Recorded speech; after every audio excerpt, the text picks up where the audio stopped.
Now X labels and Y labels. This is title. First we will see title. What is title? PLT.title will print the title of the graph. So demo graph, this is demo graph and 2 lines. So you can make title of your graph. X label and Y label will print the labels of the X axis and Y axis. So X label will make a graph with X axis as label, and this will print. Y label will print Y axis as label. You have to pass argument, you have to pass string as an argument what to print at X and Y axis. You can write anything like score versus wicket graph, or age versus weight graph, anything. So you can change according to your requirement of graph.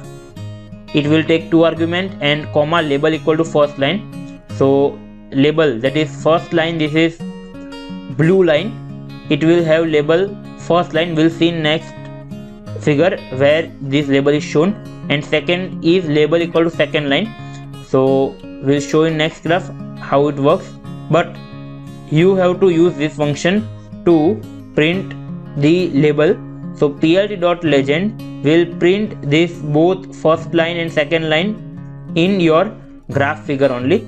So this will print all the legends, that is first line, second line, and according to your requirement 4, 5, 6 or 7 line can be in your single graph. So plt.legend will print that labels in your graph itself. If you want to plot this legend below the graph, you can also do that. Let we see how to do that. So in legend you write LOC stands for location, location equal to upper center, and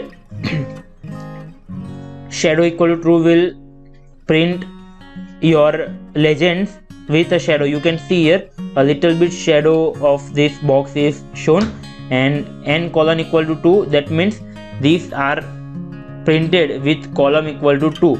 So both are printed in same line. If there are more than 2, then it will print in an array of multiple rows and 2 columns.